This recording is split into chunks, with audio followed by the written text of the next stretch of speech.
Y'all ready to be history? Get started. Welcome. Hi. Hello, everyone. To the Pro Audio Suite. These guys are professional. They're motivated. With Tech to the VO stars. George Whittam, founder of Source Elements. Robert Marshall, international audio engineer. Darren Robbo Robertson. And global voice. Andrew Peters. Thanks to Tribooth. Austrian Audio. Making passion heard. Source Elements. George the Tech Whittam. And Robbo and AP's international demos. To find out more about us, check theproaudiosuite.com. Line up, ladies! Here we go. And welcome to another Pro Audio Suite, thanks to Austrian Audio, making passion heard. And hopefully we'll be wearing their T-shirts very soon. We must email them and say, give me an OC818 T-shirt, they look cool. At least a pair of socks, right? That's really funny. The fact that Sennheiser were handing out socks for people with very long, skinny feet. Yeah. Yeah, I was going to say maybe they kind of thought, well, if you forgot your pop guard, it might be a way to save you. That's right. Yeah. Smell your toes while you do your read. Yeah. Get you to read Use for the quicker. cheesy reads. Yeah. Speaking of cheesy reads, we've got AI squared. The full circle of AI. What happened, Robert? I had a gig to mix a little corporate video. And funny enough, the corporate video was about the corporation's adoption and rules of adoption of AI and what they were going to do and all of this. And they did a very good job recording it. And so it needed a lot of cleanup. And, at first did the usual thing. And I thought, this is pretty far gone. I'll try voice regen. It kind of struck me as funny in a sort of meta kind of way because it was a video about and how we're going to embrace AI and what the rules of engagement for AI are. And here's AI fixing your video about AI. It's like a mech. Yeah. I love it. Well, I used it recently too. I did a corporate video for a massive, shall we call it, international client, right? Who should really have the money, but they didn't have a soundo on location, so it was recording two guys talking. It was a corporate video, recording two guys talking, and they put lapels on them. But for some reason, rather than recording the lapels, they recorded off the camera mic. Yeah, and it was awful. It was terrible. And like you, they rang me and said, "Look, we don't really have a budget for sound on this, but we're going to have to find some money. Can we pay you to fix this?" And I went, "Well, send it over and I'll have a listen." And I stuck it into Pro Tools and sort of went, "Oh shit!" And then as I was about to draft the email, going, "Look, I don't think I can do much more than you guys can do," it struck me I should chuck this in ReGen. So I did, and sure enough, they found the money to pay me to fix their audio. But it was, and it keeps the video sync pretty good. It does. It's not too bad. I had to sort of play with it a little bit. A few things, but yes. A few things to fit it in. It's actually, that was the other thing I was going to say, was it's actually quite good. Because I was going, that'll be the caveat on this is I'll stick it in there and it'll come back. It'll be all out of whack. Well, you'd have to use another piece of AI to put it back into time. That's right, to squeeze it back into time. But it wasn't bad. And so using a few little tricks, I was able to sort of get it back into place. But yes, you're right, though. It didn't sound...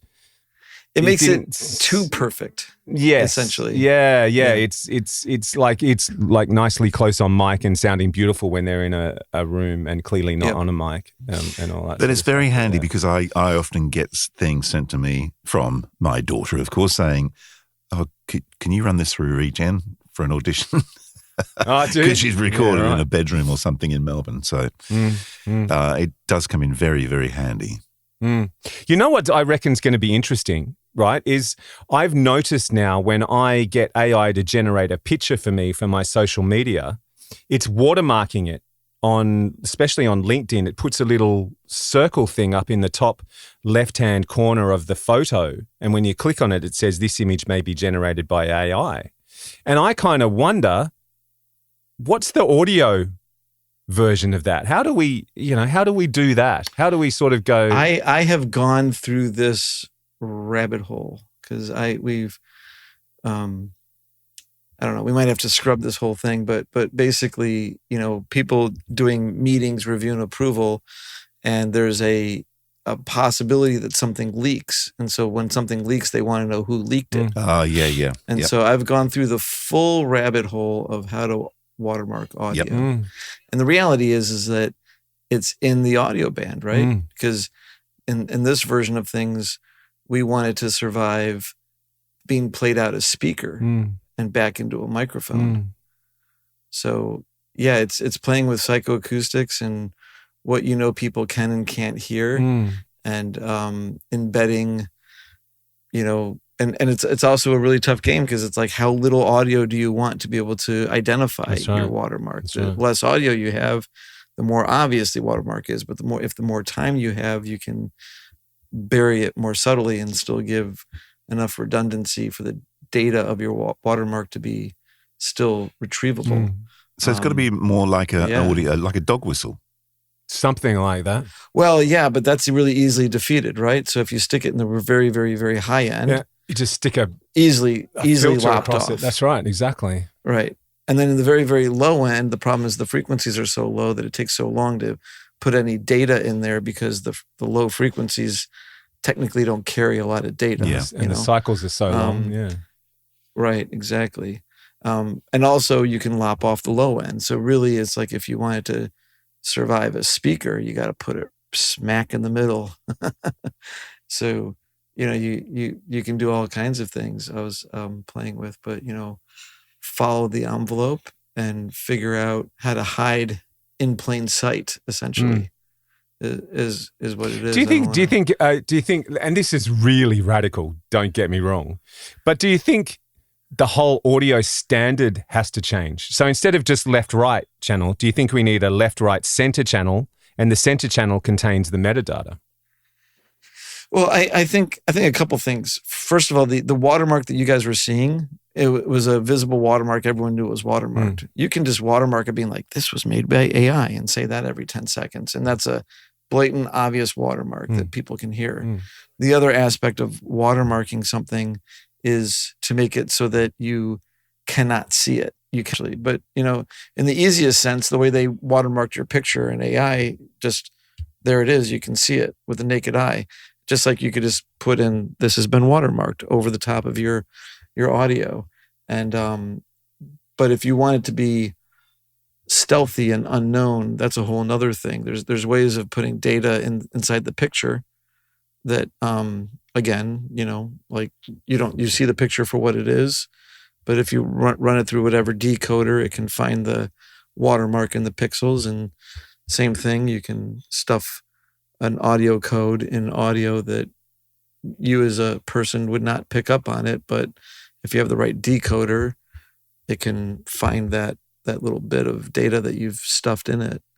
So yeah, but funny enough, like a little side thing, do you know where watermark in the paper?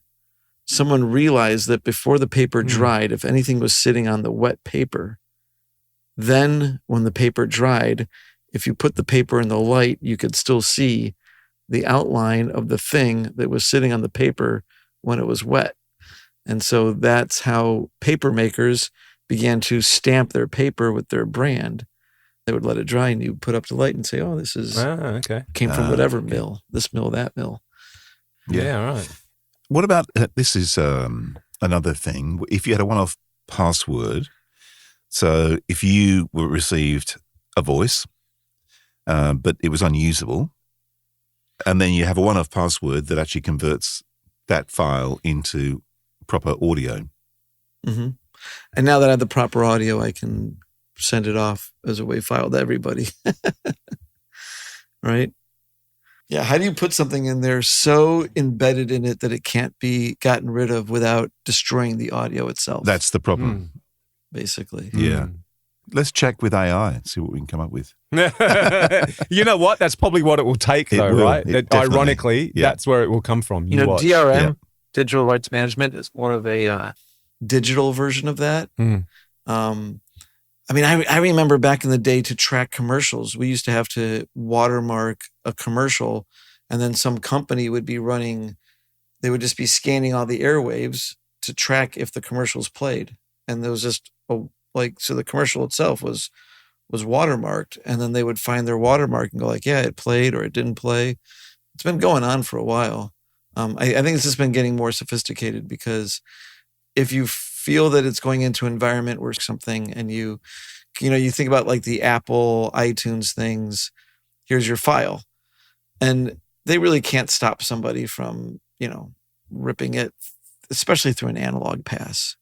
Then boom, And if they do anything too much, they're going to harm the music. It will be audible at some point. That was more my point, right? And more than the sort of stopping theft of voice and all that sort of stuff. My interesting point my point, I'm not saying my point was necessarily interesting, but the point I found interesting was that AI, that they're now on LinkedIn, they're sort of going, well, they're just flagging stuff as AI, right? They're sort of going, listen, just so you know, this isn't a real photo. This is AI'd. And it's interesting because we had an example here of a couple of radio stations who've been using an AI voice to read their news without telling anybody, right? Yep. And the backlash has been huge. Yep. As it should be, right? And fair enough too. But I kind of, that's my point is how do we do that? And it's sort of probably a similar system to what's going to take to protect a voice, I suppose. But interestingly, with those AI voices on radio, it wasn't the fact that they were AI voices that people got offended by. It was the fact that there was no disclosure that they were AI voices. And that's the thing, right? I mean, I think everybody would be okay if AI voices were disclosed. And there's one of two ways to disclose them. A, make it, just like sound like it, and then no one has to wonder. But yeah, I think that, when you make images, I made a funny image with AI. The fish, the bass. Yeah. And then I was thinking about one of our politicians here, and then I was thinking about a thing that comes out your butt, and bass turd. The bass turd. Yep. One day we have to do an episode on how your brain works, Robert. Seriously. The scary thing is, I think I know how it works. Quite disgusting, but my brain works well enough that AI followed it perfectly, and. But when I got my image back, boom, it was watermarked. Wow. From the AI company I used to generate the image. And I think that's fine. I don't care. But Robert, did you remain undeterred by that? It did. Yeah. Yeah. That's funny. Yes. Dear. AI. Anyway, I'm glad the ReGen worked, because I do actually like it. I think it's get out of jail if nothing else works. Well, I guess he's now got Robert and me as well. But I mean, I would put my name to it. Yeah, it's not my first method, and certainly probably not my preferred method. Sorry, Gomez. But as an absolute last line of we must do something. When it's so far gone, at least in my situation, when it's so far gone that it's like if you're going for something that's forensics and you have to pick the words out of it, but it doesn't sound very good. That's one thing, or you have to use the noise reduction. But at a certain point, when it's really far gone, that they screwed up by not recording the right camera. It's not noise reduction. It's all of it reduction. It's room reduction. And that's why ReGen is such a good, term for it. Because literally back in the day, it would have been, let's redo this. Let's ADR it. You have to reperform sync it. Yeah, that's right. Yeah. And so it's like, it's for those cases where it's not like, ooh, a little bit of hiss, or because the AI noise reduction, clarity, etc., has certainly gotten good enough that it can knock a lot of stuff straight really easily. And when it's too far gone, you have to just, in a sense, scrap it and have it be reperformed, and then you have this, and it's interesting if there's a middle ground between the two where it could be sold. Yeah. But I think, for like voice talent, I think it's very handy for auditions. I wouldn't use it for an actual session, of course. Oh, God, no, please don't. Yeah. But if you're doing an audition and it's like, I've got to get this thing in now, because I get people sending me stuff saying, I don't care, do it on your phone, just send it in. It's like, yeah, but the trouble is you do it on your phone, it gets sent in, and that immediately the person listening to it, whether they consciously make a decision or not, they'll hear it and go, that sounds like subconsciously, shit. Subconsciously, it puts you in a different place. Yeah, Absolutely. you just go, that's shit. And then someone's recorded properly, and then you have your phone next to it. Who's going to win? That's right. I know. I don't disagree with you at all. And particularly when they're doing like, that's why they always couple of do seconds, it. They never give couple of seconds, no. I think for auditions, it's totally legit. Like, I mean, you could be in the middle of the zoo with chimpanzees and everything, and you could basically record that, and it could clean it up. Yeah. This sounds like a normal session to me. Maybe I should sell myself as AI voice cleaning up, because God knows I've cleaned you up from a train and wherever It's else no you've been longer on fun. this fucking podcast. Robbo ReGen, I'll call it, or something. No, we call it RoboGen. Robert RoboGen. It's like back in the day, it really did. Like, I took hours off your life. Gomez has given you your life back, Robbo. Thank you, Gomez. Well, that was fun. Is it over? The Pro Audio Suite, with thanks to Tribooth and Austrian Audio. Recorded using Source Connect. Edited by Andrew Peters and mixed by Robbo. Got your own audio issues?